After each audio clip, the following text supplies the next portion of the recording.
Hello, hello, bienvenue dans À table avec Annabelle. Salut les filles. Bonjour. Salut. Bon, ça fait longtemps, j'ai l'impression, mais qu'on n'a pas fait. Non, pas qu'on s'est vu. On s'est vu il n'y a pas longtemps, on a aspiré. On a siroté. un smoothie ensemble. On s'en remet pas. Bon, faut écouter l'émission du mercredi pour tout savoir. Non, ça fait un moment, je trouvais qu'on n'avait pas lu peut-être un témoignage. Et ça fait du bien toujours les témoignages. Et là, c'est un beau témoignage, mais c'est vraiment comme un témoignage de vie. Et je trouve que c'est des beaux témoignages. C'est le témoignage de Dalia du Congo. Et en fait, qui nous raconte comment EMCI l'accompagne dans sa vie. Et elle dit, en fait, j'ai pas vraiment un témoignage. C'est comme plein de témoignages. En 2022, elle a eu une grossesse surprise, une grossesse inattendue, un contexte familial compliqué. Là, les émissions l'ont bénie. Après, elle s'est retrouvée loin de son pays. Là aussi, les émissions l'ont bénie. Bref, dans différents contextes de sa vie. Et puis, depuis 2022, en fait, eh bien, elle est portée par toutes les émissions, par les conférences, Pentecôte, etc. À chaque fois, Dieu leur parle à elle et toute sa famille. Sa fille a accepté le Seigneur à la Pentecôte 2025. À 12 ans, elle a donné sa vie au Seigneur. Donc, c'est super beau. Tu vois toutes les émissions, tous les programmes qui bénissent toute une famille depuis maintenant plusieurs années. Et puis, elle dit c'est qu'en fait, elle voulait être partenaire, mais elle disait on est loin physiquement, on est quand même loin. Est-ce que ça vaut la peine? Et puis finalement, en 2024, elle s'est dit non, j'ai été convaincue. Et elle a rejoint la campagne des 20 000 et elle est devenue partenaire. Merci Dalia, merci à votre famille. Et puis je trouve ça beau en fait parce que tu dis quelquefois, nous on fait notre émission à table, mais tu vois c'est vrai, j'ai un ami fait Prière Inspirée, Evelyne va faire Bonjour chez vous, il y a Toms, Teach, etc. Et puis ça vient remplir, ça devient des rendez-vous dans la journée, des rendez-vous dans la semaine avec Face à Face, avec Yanis aussi, plus les conférences qui deviennent des rendez-vous annuels. Il y en a plus de conférences. Et la conférence de femmes, c'était première conférence de femmes de MCI. Franchement, j'ai trop de commentaires. C'était super. D'ailleurs, laissez-nous vos commentaires. Comment est-ce que vous avez trouvé la conférence de femmes de MCI? Racontez-nous vos témoignages. Vous pouvez envoyer vos témoignages. Vous pouvez les mettre, bien sûr, dans les commentaires. Mais vous pouvez aussi les envoyer de façon très simple sur WhatsApp. Comme ça, ça vous permet d'écrire, ça vous permet de faire un audio. C'est plus besoin d'écrire tout un pavé dans un formulaire. La formule WhatsApp, c'est la meilleure. Envoyez-nous vos témoignages de la conférence de femmes. Dites-nous aussi comment vous avez trouvé ça, le À table avec Annabelle, en extérieur. Nous, on a trop aimé. Mais c'est pour vous qu'on l'a fait. Vraiment. Donc j'espère qu'on n'était pas les seuls à l'avoir aimé. Je pense que non. Non, tu penses que non? Bon, tant mieux. Tu devais pas nous dire le numéro de téléphone, Annabelle? Ici, plus 1 2 6 3 3 7 9 2 4 7 6. C'est un examen de la vie. J'ai juste été obéissante. Quand on dit qu'il fallait qu'on dise à haute voix le numéro de téléphone. Mais je voulais voir comment tu allais le dire. J'ai déjà raconté cette histoire, mais que j'étais allée une fois chez l'ophtalmo en région parisienne. Puis il me dit, regardez, puis c'est pas très sympathique. Dites-moi, dites ce que vous voyez. Et là, en fait, je voyais des trucs. Je me dis, mais c'est pas clair. Comment il va savoir si j'ai les bonnes réponses? Parce que moi, je voyais des petits bonhommes. Genre le petit bonhomme qui marche, le petit bonhomme qui saute, le petit bonhomme. Je me dis, mais tu sais pas trop s'il marche ou s'il saute. Tu sais pas s'il court. C'est des réponses quand même. Et j'étais là et je sais plus si j'ai commencé à formuler quelque chose, mais direct je me suis dit, ok, non, il m'a changé le truc. Ok, d'accord, donc on est sur des lettres, donc un format beaucoup plus classique. Ça s'est pas amélioré, apparemment. On est sur les chiffres aussi, mais les lettres. Non, mais moi, mon souci, c'était de me dire, mais comment est-ce que je vais réussir à... Ouais, c'est en fait, c'était vraiment de bien décrire. En fait, c'est que j'ai commencé, je me souviens parce qu'il était pas ça, mais j'ai commencé à dire, là, il est en train de... Tout de suite, il va changer. Après, il aurait pu me prescrire peut-être un autre médecin qu'il faut aller voir, madame. C'est un autre spécialiste qu'on va vous envoyer, madame. Donc tout ça pour revenir à notre beau témoignage de Dalia qui a été accompagnée, et on en profite encore une fois pour remercier tous les partenaires. Merci Dalia, parce que vous aussi vous êtes partenaire, mais tous les partenaires, parce que on peut faire toutes ces émissions et qui portent des familles. Je le redis, mais je trouve ça tellement beau. Toute une famille, le mari, la femme, les enfants qui sont bénis de différentes façons au fur et à mesure des années. Là, c'est en 2022 que ça a commencé, donc ça fait maintenant plus de 4 ans qu'on vit ensemble, qu'on chemine ensemble, et qu'elle dit il y a des émissions à table avec Annabelle, des témoignages qui lui ont tellement parlé pour son couple, et puis une autre fois c'était des paroles très spécifiques dans Prière inspirée. Je dis voilà, c'est un rendez-vous qu'on a avec le Seigneur. Alors on a dit on veut imiter Christ directement, mais Dieu parle aussi à travers ces émissions, je le crois, et à travers nous, à travers les différents canaux, et c'est un honneur, c'est un privilège pour nous de pouvoir être utile comme ça entre les mains du Seigneur, et de pouvoir être une bénédiction dans toutes vos familles, partout où vous êtes dans le monde, partout où vous suivez les émissions de MCI. Alors un grand merci toute la famille des partenaires, parce que c'est ensemble qu'on peut le faire, ensemble qu'on porte aussi ses fruits. Et si vous voulez devenir partenaire, vous pouvez aller sur emcitv.com/don et avoir toutes les informations, toute la démarche pour le faire. Et si vous êtes déjà partenaire, vous avez besoin aussi d'actualiser vos coordonnées. Quelquefois, on a une carte qui arrive, qui est la date est expirée, etc. Moi, ça m'arrive souvent. Et puis, quelquefois, il y a quelqu'un qui va t'appeler ou tu reçois un mail, tu te dis, ah oui, c'est vrai. Puis, quelquefois, on laisse traîner ça. Alors, si c'est le moment de pouvoir le refaire, et que dans votre cœur, vous avez encore ce désir de pouvoir soutenir EMCI, vous pouvez aller sur votre espace partenaire, puis mettre à jour très simplement et très rapidement aussi toutes vos coordonnées, toutes vos informations, changer ce qui a besoin d'être changé. Et un grand, grand merci à vous tous. Et on parle de famille de partenaires. Et aujourd'hui, on parle aussi de solitude. Et quelquefois, on peut se sentir très seul, et puis trouver une famille, ça peut être une famille d'église, ça peut être une famille avec des gens avec qui tu vas travailler, des gens avec qui tu étudies. C'est une famille qui va au-delà du lien du sang. Et puis quelquefois on trouve aussi ce sentiment d'appartenance, même dans des familles de partenaires où on ne se connaît pas, mais on sait qu'on est ensemble dans une vision. Et puis quand on se rencontre, c'est comme on fait partie de la famille. C'est comme je suis peut-être un cousin éloigné, mais on est ensemble. C'est comme ça crée ce lien. Et même si ce lien il est fort et qu'il est important, j'ai aussi conscience que c'est pas forcément un lien qui nous nourrit dans le quotidien, qui fait que tu peux te sentir accompagné tous les jours de ta vie. Et la solitude, j'avais lu un article, c'est une des plus grandes douleurs et souffrances dans notre société aujourd'hui. Et autant ça pouvait toucher des personnes qui étaient plus au-delà de 40 ans à cause des changements de vie, souvent des séparations, les enfants qui partent, etc. Mais maintenant, ça touche aussi énormément les jeunes.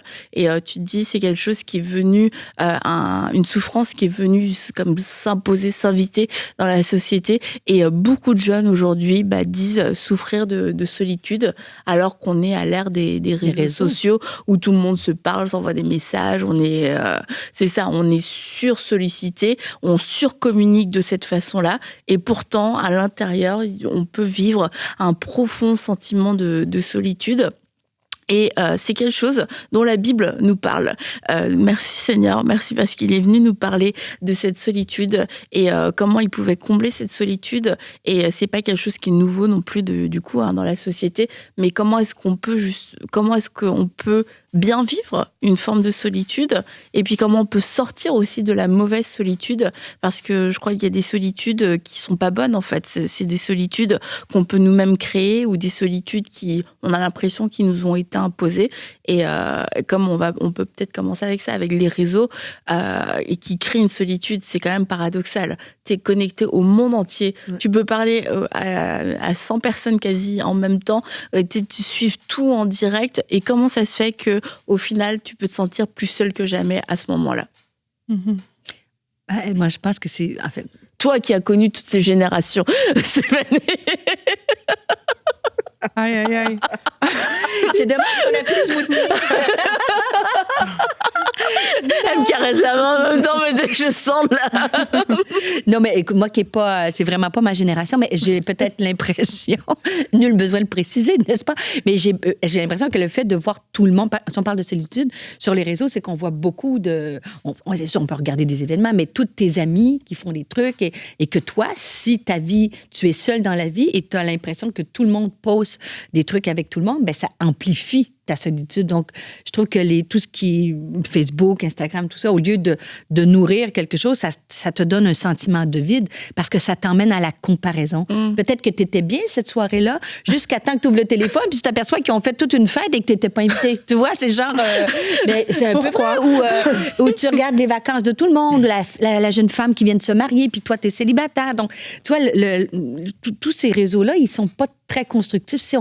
Il y a du bien dans tout ça parce qu'on peut communiquer, mais il faut les prendre pour ce que c'est-à-dire pas toujours la vérité. Et surtout pas se comparer. Je sais que c'est un classique, mais même si on sait, c'est parce qu'on sait, pas parce qu'on sait qu'on fait. Exact. C'est-à-dire qu'on le sait que c'est comme ça, mais beaucoup d'entre nous, on peut tomber dans le piège de la comparaison et de regarder la vie des autres à travers ça, puis de dire, ben moi, ma vie, c'est moche. Mais c'est aussi parce que rien ne remplace le contact humain. Ouais. Et je pense que c'est de ça qu'on a besoin. Tu vois, Dieu nous a créés, il nous met dans une famille. La Bible dit qu'il n'est pas bon que l'homme soit seul. Et parfois, justement, le fait de ne pas avoir ce contact humain, ça peut être une grande source de solitude. Moi, je sais que beaucoup de gens qui immigrent, par exemple, notamment des pays africains, parce qu'en Afrique, le contact social est quand même très poussé, il est très fort, il est très développé, les gens se parlent, on n'a pas besoin de se connaître pour se parler. Ça évite plus ça. Voilà, donc il y a un contact social qui est très fort. Et là, quand tu immigres en Europe, par exemple, ben, c'est déjà réduit. En Amérique, ça l'est encore plus. Donc, du coup, plusieurs personnes vont se retrouver dans des situations où ben, on sort d'un contexte où on était peut-être couvert, on avait la famille, on avait plein de choses, à un contexte où tu es tout seul parce que tu as immigré peut-être dans le cadre de tes études ou pour travailler et tout. Et ce contact humain, on ne l'a pas toujours en fait. Et on va le rechercher. Et c'est là où vraiment, je pense qu'il faut faire une prière si vous êtes dans cette situation où tu dis à Dieu, Seigneur, accorde-moi la grâce d'avoir des amis. C'est des choses qui peuvent sembler bêtes, c'est une prière. Peut-être qu'on se dit, mais non, moi, je ne vais pas demander ça à Dieu.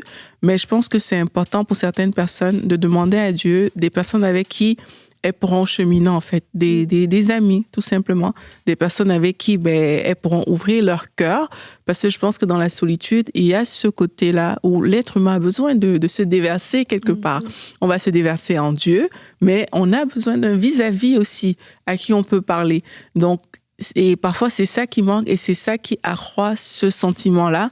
Donc, c'est demander à Dieu des amis, des vrais amis, des bonnes personnes, des personnes à qui tu peux te confier, les personnes avec qui tu peux rire, les personnes avec qui tu peux sortir, les personnes avec qui tu peux faire la fête. Je sais pas, des personnes en tout cas qui vont venir combler peut-être un vide social, si je peux appeler ça comme ça, qu'on pourrait ressentir. On peut demander ça à Dieu parce que Dieu est concerné par tous les domaines de notre vie. Et un point aussi, et Aurélie, tu vas pouvoir rebondir là-dessus, c'est de réapprendre, tu vois, à communiquer parce qu'on dit le contact humain. Et tu parles notamment de la distance géographique. On ne peut pas toujours se voir et puis aller boire un café, marcher, manger ensemble. Mais c'est sûr que le fait de s'envoyer des messages, etc.,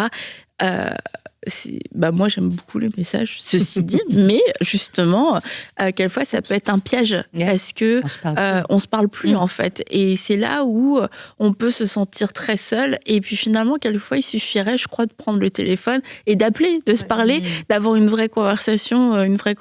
Puis il y a pas longtemps on s'en parlait avec toi, Aurélie, et Aurélie elle aime pas les messages. Ouais, en fait, bon, c'est vrai. Elle utilise les messages. J'utilise des messages, je ne sais pas, pour passer des communications impersonnelles, je vais dire ça comme ça. Plus informatif. Voilà, c'est ça. Mais sincèrement, s'il faut parler de moi en tant que personne, par texto, pour moi, j'ai l'impression que c'est impossible. Tu vois, c'est trop me demander. Et même par audio. Non, il faut, pour moi, il faut un appel. Il faut un contact humain. Soit vraiment on se parle en fait il faut du tac au tac, si je peux dire ça comme ça, mais il faut qu'on se parle, il faut qu'on se voit peut-être dans certains cas, tu vois, il faut que ce soit réel, il faut que ce soit vrai. Mais si j'ai l'impression que c'est c'est juste déjà écrire, c'est long pour moi. Puis t'as pas toujours l'attention, tu sais, tu peux faire un autre truc en même temps, donc là tu parles de quelque chose de super sérieux. C'est ça, et quand c'est personnel, t'as besoin de cette attention-là, et pour moi, un message, en tout cas tel que je le vois, et sincèrement, ne suivez pas mon exemple, là. Mais pour moi, un message, c'est on répond quand on a le temps. Tu vois, moi, c'est comme ça un message. Je vois des personnes comme Nadine. Nadine est forte pour texter, mais du tic au tac, tu écris et tu réponds tout de suite. Moi, je trouve ça extraordinaire. Je te dis, parce que moi... Tu réponds rapidement. Pour moi, un message, c'est comme... tu réponds pas rapidement. C'est quand j'ai le temps que je vais pouvoir répondre. Donc, moi, c'est déjà ça ma perception. C'est qu'il faut peut-être que la personne est en train de faire quelque chose, peut-être que... Et c'est quand la personne aura le temps. Mais quand on parle des choses personnelles... c'est pour ça. Si c'est une réponse rapide, on va répondre. Quand ça te demande vraiment de t'asseoir pour rédiger un long message... Mais moi, je fais un audio. Oui, parce que des fois, ça peut être long, les audios aussi. Tout le monde m'écoute à deux. Moi, je pense que je ne suis pas la bonne référence pour les messages. Bon, pour les messages, ouais, parce que quelquefois, t'aimerais qu'elle te réponde un peu plus, oui. Mais il y a quelque chose que je trouve bien, et puis et je me dis, tu vois, moi-même, c'est pas, j'ai pas l'appel naturel, mais je trouve ça vraiment bien parce que si on arrête de s'appeler, si on arrête de se parler, en fait, il y a quand même une distance qui va se créer. Si jamais en fait, je fais la différence entre les gens avec qui j'ai l'occasion de parler. Si on se texte beaucoup, ça va pas me déranger. Mais si on se parle jamais, qu'on se voit pas et que notre seul contact c'est les textos, au bout d'un moment, je trouve, mon constat à moi, c'est que tu vois, quand même, tu sens que la relation s'affaiblit. Et c'est là où je trouve qu'on arrive peut-être dans des situations où on va vivre des solitudes, mais qui sont pas obligées, en fait. On a peut-être quelque chose à faire, un style de vie à changer, et puis te dire, c'est pas parce que j'ai regardé ces photos sur Insta, sur TikTok ou je sais pas trop où, et que je suis au courant. J'ai l'impression d'être au courant de sa vie, qu'on s'envoie un petit message, que, en fait, quelquefois, on va se contenter de ça, puis j'ai l'impression que j'ai eu de tes nouvelles, alors qu'on n'a pas échangé. Et puis, je l'ai dit parce que j'en ai fait, moi, l'expérience, mais le fait de pas aller sur les réseaux, il y a plein de choses que je sais pas. Mais tu vois, et du coup, mais quelquefois, tu peux te sentir quasiment un peu mal. Mince, je suis désolée, j'étais pas au courant. Mais en fait, c'est de dire, on a perdu ce réflexe de se tenir au courant, de se parler, et je crois que ça vient accentuer la solitude. Et tu vois, en plus, tellement tu penses que l'autre le sait, il t'en parle pas, tu te dis, il s'en fiche de ma vie. C'est comme tout le monde est au courant, mais c'est vrai que quand tu suis et que tu vois, c'est normal, et toi-même t'es au courant que quelqu'un soit pas au courant, c'est comme pourquoi t'es pas au courant, mais je pense que il y a peut-être des choses à ajuster dans notre style de vie pour éviter, en tout cas pour diminuer certaines solitudes, et parce qu'il y a des solitudes, franchement c'est juste un style de vie qui les a créés, et puis il y a des moments on va mal le vivre, des moments où on se dit je me sens seule. J'ai l'impression que ça fait longtemps que j'ai pas parlé à quelqu'un. J'aimerais bien parler à quelqu'un, mais j'appelle plus personne depuis 2 ans. Du coup, c'est bizarre. Donc, on peut changer de style. Et puis, je crois que ça va permettre de renouer même certaines amitiés, certaines relations qui nous font du bien puis qui vont nous remplir. Mais tu vois, moi, c'est COVID. On parle de solitude. COVID, je sais pas, ça dépend des pays, mais nous, au Québec, c'était très, très, très, très, très strict. Voilà. Et il y a des amitiés en COVID, peut-être qu'on a perdu. Tu vois, comme moi, j'étais à l'église, je voyais plein de gens, la COVID était arrivée. Donc, il y avait des amis que je voyais. Et après ça, en COVID, je les ai plus revus. Puis on dirait qu'avec le temps, on n'avait rien l'une contre l'autre. Mais c'est comme tu dis, le temps passe, un texto, un petit machin. Mais en fait, l'amitié elle est plus là. Puis je me disais, là, j'ai pas voyagé. Puis après ça, j'ai voyagé beaucoup. Et là, cet été, le Seigneur m'a dit, il y a des amis que tu devrais juste relancer l'amitié. Puis en fait, on a pu reprendre où on avait laissé. Mais tu sais, je me disais, des fois, quand tu voyages, tu as l'impression... Tu vois plein de monde, mais des fois, tu peux avoir l'impression d'être seule. Ça a l'air... mais c'est vrai. Et je me disais, mais t'en as des amis, Stéphanie? Non, j'en ai des amis, ne vous inquiétez pas. Non, mais c'est pas ce que je veux dire. Oui. Mais c'est qu'on est tellement occupés. Moi, dans mon cas, COVID est arrivé, il y a des petites distances qui se sont prises. Puis finalement, j'ai comme relancé des trucs de part et d'autre.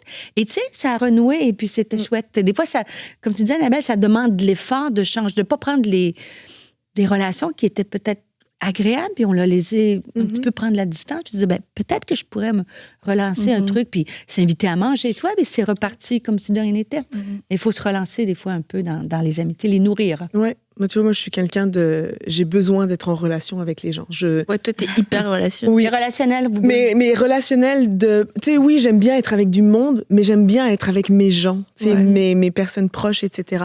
Fait que un contexte par exemple, de pandémie, il y a des carences affectives qui commencent à... Et je me rappelle quand je suis arrivée au Québec, moi, la chose, pour moi, le plus gros sacrifice que j'ai fait pour Dieu, c'est de quitter ma famille. Et au début, eux, ils sont tous dans la même ville, ils sont tous à Lyon. Donc ils font leur vie ensemble, quoi, ouais. Ils font tous les dimanches, nous c'était tradition, repas en famille le dimanche soir. Là, d'un coup, la tradition continue, puis t'es plus là. Et en fait, je me suis rendu compte que ils vivaient leur vie, puis ils m'oubliaient un peu. Puis tu sais, des fois, justement, comme tu parlais des textos, des choses comme ça, des fois, je faisais des choses, je leur envoyais un message, ils disaient « Ah, on va regarder » ou « Ok, on l'a vu », mais jamais ensuite, ils communiquaient sur... Ah, c'est bien, ou ah, bravo, ou tu sais, juste me faire un retour de on l'a vu, voici. Et je me rappelle, à un moment donné, il a fallu que je les appelle et que je leur dise, en fait, si vous me parlez pas, moi, je peux pas savoir. Donc, à partir de maintenant, à chaque fois que vous faites un repas de famille, vous m'appelez. Mais tu sais, des fois, ça dure juste 5 minutes, ils se passent tous le truc et tout, mais ça me donne l'impression d'avoir quand même Et toi, t'es contente. Ça me nourrit. Un anniversaire d'un de mes neveux, ils vont souffler les bougies, ils vont ouvrir les cadeaux. Faut que tu sois là. Il faut au moins qu'on m'appelle, quoi. Okay. Parce qu'ils font plein de fêtes, s'ils m'oublient, mais moi j'ai l'impression de tout manquer, alors que juste le contexte de se dire, oh, Sandra est pas là, on va prendre le téléphone, puis on va quand même la faire participer. Moi, ça fait une énorme différence. Des fois, ça prend pas grand-chose, hein, de dire, Juste, encore une fois, de prendre le téléphone, d'appeler. Ouais. On va pas avoir une grosse conversation, mais juste de faire coucou, ça dure 5 minutes. Des fois, je dis à mon mari, écoute, ça va juste prendre 10 minutes, le temps de faire coucou, mais au moins, c'est fait, quoi. Ouais, et même, c'est ça qui va entraîner des grosses conversations, tu vois, parce que je sais qu'il y a aussi des... Moi, j'ai rencontré certaines personnes justement, qui se fermaient et qui s'isolaient lorsqu'elles avaient des difficultés, par exemple. Tu vois, ça peut arriver. C'est que là, parce que cette personne a un problème, la personne, c'est comme si elle rentre dans une coquille, vraiment. La personne va se fermer. Mais une chose aussi que j'ai remarqué, c'est que les grosses conversations viennent des petites conversations. Tu vois, donc si j'ai pas des petites conversations avec toi, mais ne t'attends pas, peut-être c'est parce que moi je suis comme ça, je sais pas, mais ne t'attends pas à ce que j'ai une grosse conversation. Tu vois, et parfois, t'as des personnes avec qui t'as pas nourri la petite conversation, mais c'est comme si on s'attend à ce que ce soit gros tout de suite. Mais enfin, pour moi, en tout cas, ça ne fonctionne pas comme ça. C'est le fait de t'appeler peut-être le dimanche et tout, et ci et ça, qui fait que le jour maintenant où tu as quelque chose dans ton cœur que tu veux exprimer, là tu l'exprimes, et c'est là où les relations, je trouve, se bonifient aussi. C'est là où ça devient plus fort, et c'est là où on sort de la solitude, où on a... Parce que parfois, le solitaire a peur de s'ouvrir, le solitaire a peur d'être vulnérable. Tu vois, le solitaire, parfois, a des trucs comme ça, peut-être à cause de son éducation, ou je sais pas, mais c'est aussi se dire, bon, si moi, j'ai tendance à être peut-être... j'ai peur de dire des choses et tout. C'est aussi soi-même travailler ce soir pour dire peut-être dans mon environnement, il n'y a pas tout ça, mais moi, je dois m'ouvrir. Moi aussi, je dois faire le premier pas pour sortir de la solitude. C'est pour ça que j'ai beaucoup aimé ton exemple, Stéphanie, où tu as dit, quand je les ai appelés, c'est reparti tout de suite là où on avait laissé. Je dois faire aussi ce premier pas. Je dois comme regarder autour de moi à qui je peux parler, à qui je peux faire confiance. Je me rappelle pendant le Covid, une de mes amies qui est au Cameroun, quoi. Ça faisait déjà, quoi, elle est loin quand même. Et puis, je me rappelle pendant le Covid, je sais pas, je voulais parler à quelqu'un et tout, et je savais même pas que ça pouvait être elle, mais je pense que j'avais demandé à Dieu, j'avais dit, je veux parler à quelqu'un. Et puis, mais là, on a parlé, et je me suis sentie bien. Tu vois, j'ai reçu même des conseils, par exemple, d'elle, que sincèrement, de prime abord, c'est pas elle que j'aurais demandé. Tu lui as dit, ah bah dis donc, je m'attendais pas. Mais elle le sait, on est assez proches pour que je lui dise ça. Mais c'est une façon, enfin, tout ça pour dire que les petites conversations vont engager des plus grandes. Et l'ouverture aussi personnelle, ça va beaucoup aider. Je suis d'accord avec parce toi. que c'est souvent là où... Mais c'est bien ce que tu as fait, tu vois, de dire, bah voilà, en fait, moi, j'ai ce besoin. Et puis, tu vois, c'est peut-être là où il y en a plusieurs qui ont abandonné. C'est comme, bah, tu vois, je suis partie. Avant, on était une famille proche et tout ça. Et puis, bah, tu sais, il m'appelait pas. Moi, j'essaie. Et puis, tu sais, ça crée un ressentiment. Et puis, ça crée la solitude, mais avec de l'offense, etc. Mais, en fait, il y avait moyen de s'en sortir. Mais je veux dire, peut-être que eux, ils étaient. C'est vrai, mais c'est dur, tu vois. Mais tu sais, le constat est doublement dur de se dire, ils s'en rendent pas compte. Ils ont continué. Vous continuez de vous voir, même quand je suis pas là. Ouais. Non. Mais tu vois, pour moi, il y a une notion d'intentionnalité. Tu sais, je dis pas que toutes les solitudes, les gens ne sont pas intentionnels, mais des fois, dans notre solitude, on va se renfermer, puis on va se dire ça. Ben, personne pense à moi, ils m'écrivent pas, puis on va rester là-dedans. Alors qu'en fait, des fois, il y a des intentionnalités. Par exemple, le fait de leur parler, de leur dire, bah, m'oubliez pas. Et des fois, quand ils m'appellent pas, je leur envoie un message, je dis, bah, merci de m'avoir oublié. mais de mon côté, je me suis pas juste reposée là-dessus. De mon côté, j'ai aussi cherché à me créer un cercle. Il y a une femme à l'église que j'aimais beaucoup. On avait beaucoup de points communs. Bah, je suis allée la rencontrer. Je lui ai demandé, est-ce que tu veux être ma grande sœur pendant que je suis là? Puis, on se voyait toutes les semaines. On mangeait ensemble tous les vendredis. Du coup, j'avais toujours l'impression d'avoir quelqu'un à qui je pouvais parler, à qui je pouvais mettre te faire connaître ton besoin. Mais c'est parce que c'est ça, c'est qu'en fait, c'était vital. Moi, tu sais, dans ma personnalité, j'aurais jamais osé aller voir. J'aurais rêvé peut-être que la fille, elle vienne me voir et tout. Mais je me dis, mais je me sentirais trop mal. C'est ce que tu sais, même à mon âge, quoi. Là, maintenant, j'arrive pas à me voir, là. J'arrive pas à visualiser la scène. Mais ceci dit, je trouve ça super. Parce que sinon j'aurais été malheureuse en fait. Ouais, le fait de servir à l'église, je me rappelle, nous avait dit tout ce que ta main trouve à faire, mais tu sais, d'être tout le temps impliquée. Je me rappelle les réunions de femmes, j'étais là pour mettre la table, débarrasser la table, tu sais, être avec des gens. C'est ça le secret. Ça m'a permis de rencontrer des gens, et c'est dans ce contexte, par exemple, que j'ai rencontré cette femme-là. Elle travaillait à la jeunesse, j'avais donné un coup de main pour une fête où j'étais même pas invitée, c'était un repas de bénévole. Moi, je venais d'arriver, j'étais pas bénévole. Mais du coup, j'avais aidé pour ce truc-là, mais je l'avais vu, je me suis dit, il me semble que c'est le genre de femme qui me ressemble dans un type de personnalité, puis la relation, elle a cliqué tout de suite, mais c'est dans le contexte où je me suis dit, je vais pas rester chez nous, je vais aller m'impliquer, je vais aller servir, je vais aller rencontrer des gens, j'ai rejoint un groupe, et j'étais intentionnelle de sortir. En plus, avec l'hiver, j'aurais pu très bien rester chez nous, mais non, je voulais sortir. C'était, comme je disais, c'était vital. Et si j'avais pas ça, là, je serais tombée dans une sorte de dépression, et là, ce serait devenu un cercle vicieux, parce que je connais personne, je veux voir personne. Pour encourager, tu vois, peut-être les plus introvertis, ça a été quoi la réponse de cette femme quand tu t'es approchée d'elle? Et ben, quand elle m'a rencontrée, et quand on s'est vu, elle allait me proposer la même chose. Elle peut me dire, donc c'est ça la solution. Mais c'est que se dire, elle allait le faire. Ouais, mais il y avait du coup, tu vois, pour moi, c'était clairement dirigé de Dieu. Parce que moi, on s'est dit, oh tiens, on va aller manger ensemble ce soir. Moi, mon intention, c'était de lui demander, est-ce que tu veux bien? Et elle, quand elle m'a vue, bah, elle s'est dit, et je vais lui proposer qu'on puisse, devenir proche, puis qu'on puisse se voir régulièrement. Et Dieu, il me connaissait par cœur et il connaissait mon besoin. Et il savait que là, moi, j'avais besoin de quelqu'un qui allait être mon nouveau rendez-vous hebdomadaire, vu que je pouvais plus avoir mes soirées du dimanche. Ben là, j'avais mon rendez-vous du vendredi midi. Et c'est venu combler quelque chose. Et donc, on est introverti. Ben oui, ça va demander peut-être plus d'efforts et un peu plus. Mais Dieu, il dirige les choses, puis Dieu, il répond à nos prières. Et le fait de justement de dire, ben, je veux pas rester toute seule, Seigneur, j'ai besoin d'avoir une famille. Dans l'autre sens aussi, il faut être intentionnel. Elle est intentionnelle. Oui. Mais toi, comme Philippe s'est marié, comme vous savez, avec ma belle Amanda, qui est colombienne, toi. Mais moi, je réalise encore plus, parce que Philippe, on est sa seule famille ici, tu vois. Donc... Amanda. Amanda, pas Philippe, non. Mais tu vois, et le fait qu'il était à Drummondville, ils ont déménagé à Granby, c'est le travail de Philippe à Granby. Tu vois, il y a toutes ces copines étaient là-bas. sa famille est en Colombie, elle les voit une fois par année. Donc, ça m'a fait réaliser, quand tu parles des gens qui arrivent d'Afrique ou d'un autre pays, de la France, peu importe, que nous, qu'on est bien entourés de nos familles, d'être intentionnels, de dire, bien, on va faire un petit peu, avec Amanda, c'est un plaisir, mais de faire attention peut-être à une amie à l'église, une femme comme toi, une dame qui a dit, ben oui, Sandra, elle arrive de la France, je vais la prendre sous mon aile. Dans les deux cas, d'être ouverte à dire, je vis de la solitude, mais nous, d'être sensible à dire, ces personnes-là, de dire... Surtout que c'est moins avoir cher. les yeux ouverts, ouais. Surtout quand quoi? Et attendez, Aurélie a une théorie sur les gens tout seuls à inviter. Vas-y, Aurélie. C'est moins cher, puisque c'est juste une personne. Que d'inviter toute une famille. Ça change rien d'inviter une personne toute seule. Ça change mais rien. ça peut être une famille qui se sent toute seule aussi.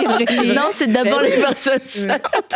Mais tu vois, moi, il y a des gens qui l'ont fait aussi dans des Noëls où justement Ouais, mais tu j'étais vois, la même toute chose. seule, mais ça Mais tu vois, change, moi, change ça, beaucoup, par contre, tu vois, moi, j'ai l'impression que ça... Non, c'est bien. Je dis pas de pas faire ça, il faut le faire. C'est très bien. C'est ce que moi, j'ai l'impression que... Non, je veux pas dire... Qu'on te fait la charité, l'aumône. c'est ça. Ouais, je comprends ce que tu dis. Je fais pitié, Faites-moi, mais c'est pas grave. Moi, je préfère qu'on me dise, faites-moi la charité et me laissez pas toute seule.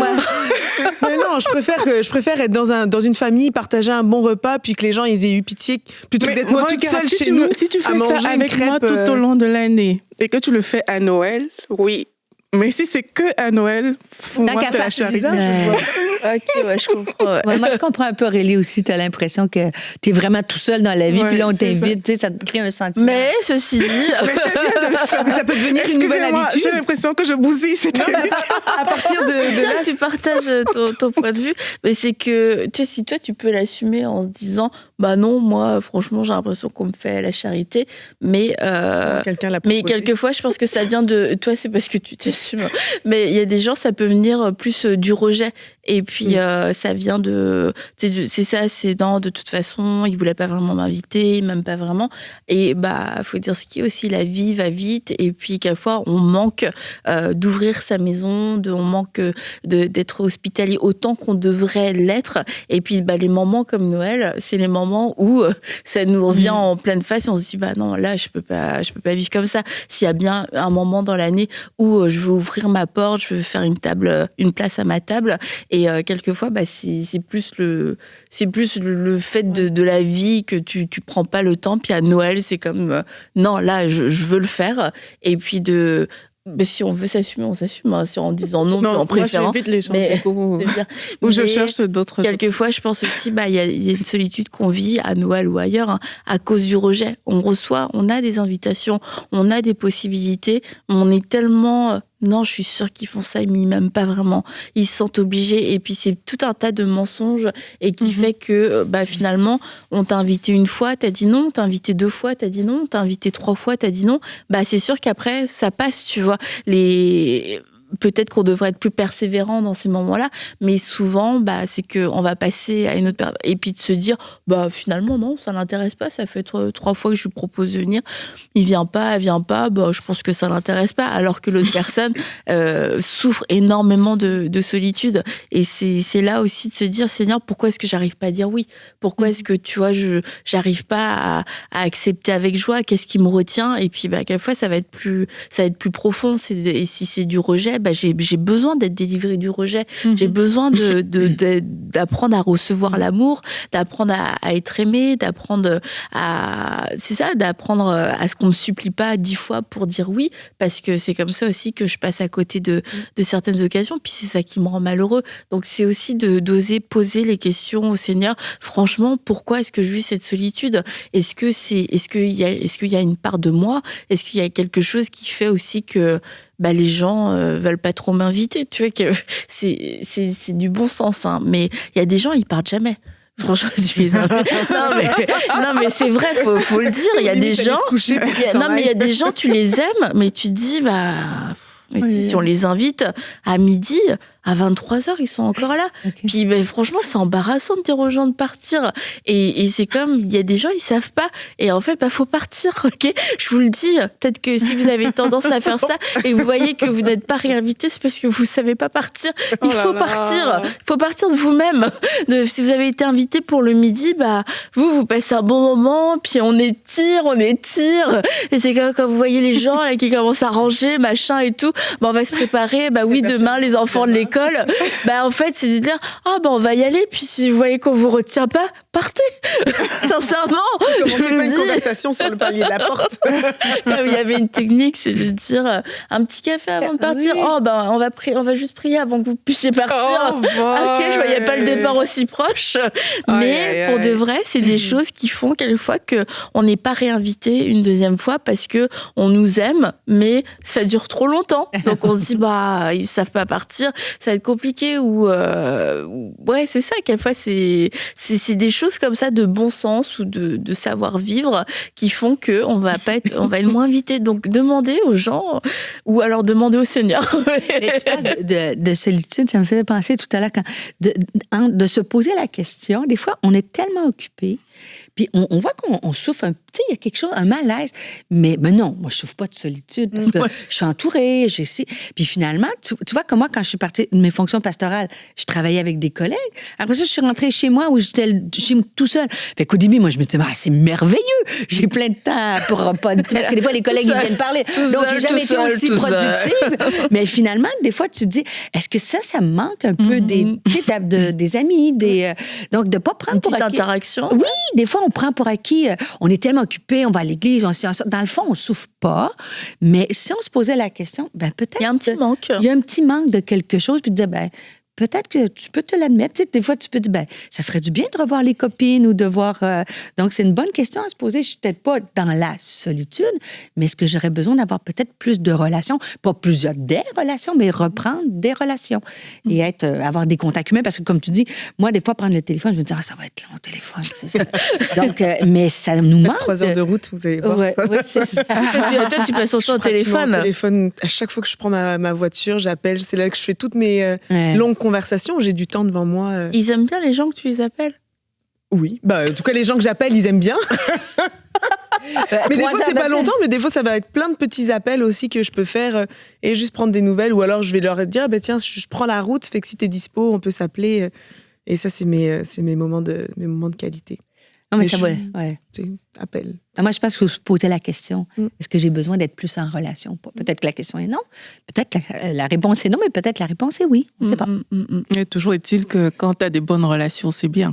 Oui. Peu importe comment tu es, qui tu es, mais quand tu as des bonnes relations, c'est bien. Donc, il faut les nourrir, il faut les entretenir. Il faut les nourrir et puis il faut être très intentionnel. Ça, c'est un mot que dans les relations, j'ai appris.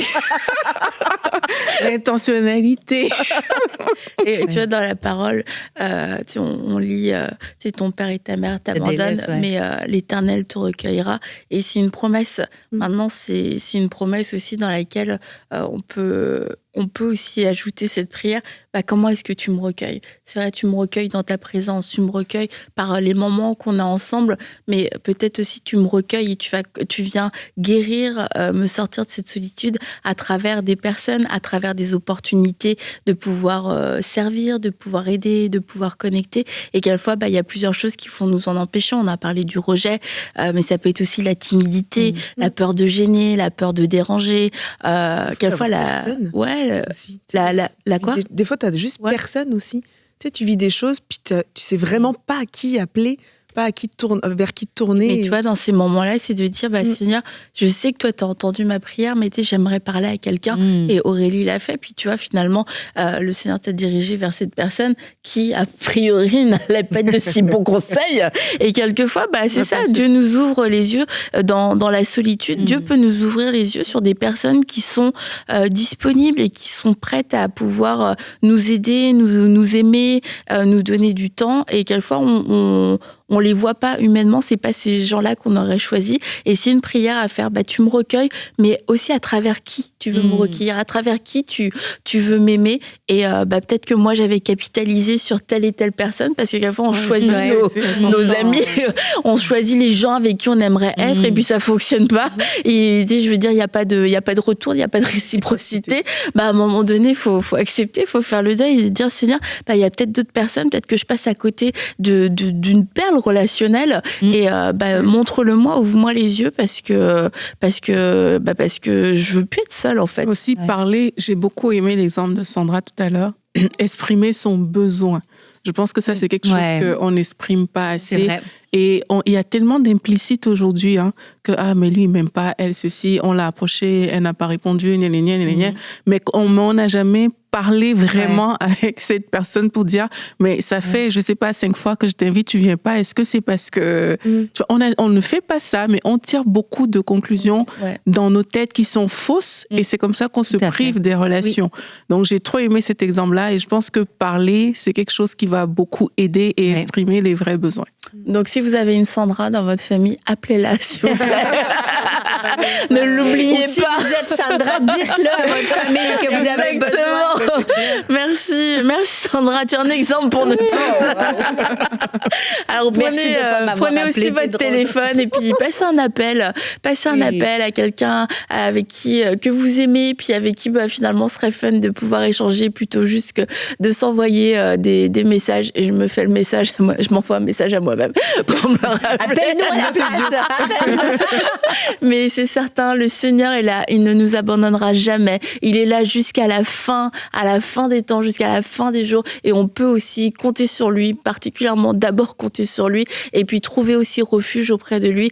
Et quelquefois, il y a des moments où Dieu va se manifester d'une façon tellement tangible qu'il sera plus présent que n'importe quel homme ou femme à côté de nous. Alors ouvrons aussi notre cœur à sa présence, pour qu'il puisse venir nous combler, nous rencontrer, nous parler dans ces moments de solitude par lesquels on peut passer. L'Éternel est avec vous, Dieu est avec vous, il est avec vous tous les jours de votre vie. Merci beaucoup les filles, et nous aussi on sera là lundi. On se retrouve lundi, je vous rappelle, lundi, mercredi, vendredi, c'est nos rendez-vous de À table avec Annabelle. Donc à lundi, bye bye.